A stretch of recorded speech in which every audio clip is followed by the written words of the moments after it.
Lions TV, we are sponsored by Regal Elevators and Lifts Consultants Limited, a company that is owned and operated by a Millwall fan, just like every single one of the sponsors you can already see on the screen. If you are going to do a bit of business in 2024, then please keep it in the Millwall family by checking out all of our sponsors' website links in the description below. This is your preview show looking ahead to the final home game of the 23-24 season. It is sold out in South Bermondsey as relegation threatened. Plymouth are the visitors.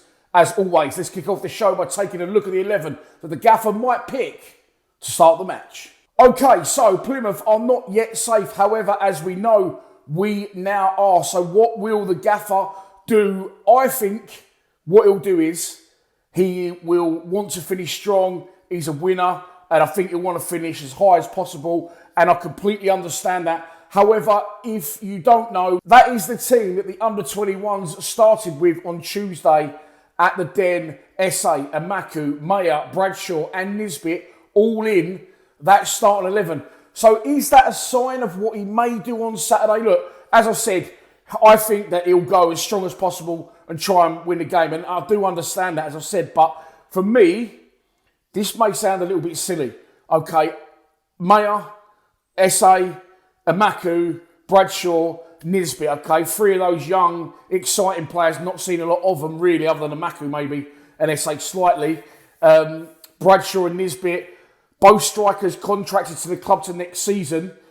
And as we know, Neil Harris does like to play two up front. So I'm thinking, as he played them there, and a lot of them played all the game, or most of it, Nisbet was removed at half-time. Would it be worth playing those players in the last two games and anyone else that will be a Millwall player next season with a view to, as we know, we haven't got a big budget, we haven't got a massive squad, a lot of players are going to be leaving. So we need to see what we've got. I know it's only two games, but I honestly wouldn't care if we lost the last two games and experimented. I know you don't want to lose football matches.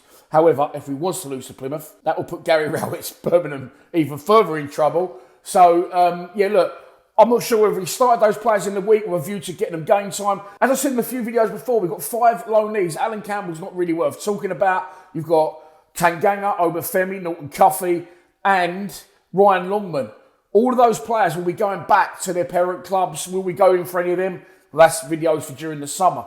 But I just think if we've got these young Millwall players and we are now safe, what's the harm in playing them? I think our fans would be a lot more understanding if we lost the game on Saturday and against Swansea, but we've seen what we've got available for next season. As I said, I know it's only 2 games, but personally, that is what I'd do. I'd give as many of them a start as possible, and in the risk of it going wrong, it fucking goes wrong, and we still don't go up, down, or sideways.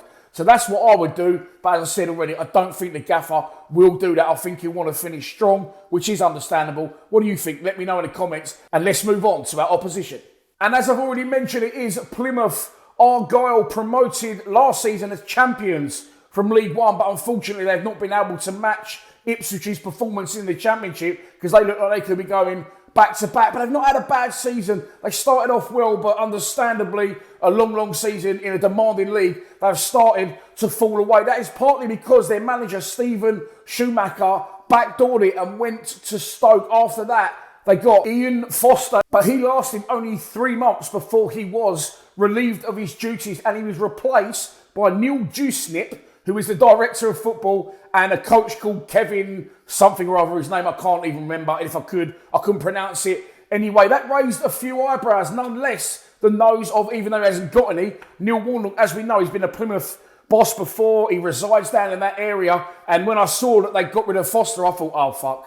They're going to get Warnock in just in time to play against us. And as we know, he always does a number on us. But they didn't decide to go with their former boss, and they give the job to the aforementioned Dewsnip and the current first team coach. But it's worked for them because they have won 2, drawn 1 and lost 2 of their previous 5 league games. Not bad at all for a team trying to fight relegation. They had a really good win on the TV against Leicester about 3 days after we beat Leicester at the Den. But last time out, they did lose 3-0 on the road against Stoke City, and yet their ex-boss Stephen Schumacher, which sees them sitting 20th in the table, 2 points above the relegation drop zone. Birmingham currently occupy the highest of those positions, with Sheffield Wednesday wedged firmly in between. If Plymouth were to get 3 points at the Den on Saturday, and I'm not trying to back that, by the way. I keep saying it as if I want it to happen. I don't, obviously. However, if it was to happen and Birmingham didn't match their result, Plymouth would be safe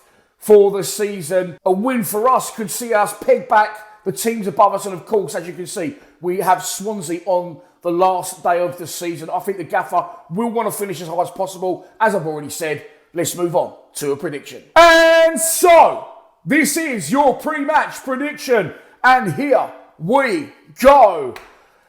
I've not lost interest. I'm just not as hyped up as I was, and that's understandable.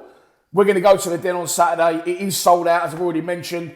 We can all go there for one last look at the wonderful place, have a chat with our friends, who some people we may not see now for another 2 or 3 months, and I think there'll be excitement. There'll be a full house. Hopefully the sun will be out. We can all go and show our appreciation to the team and to the manager for securing our championship survival for one last season. But will we all really be that interested in the game?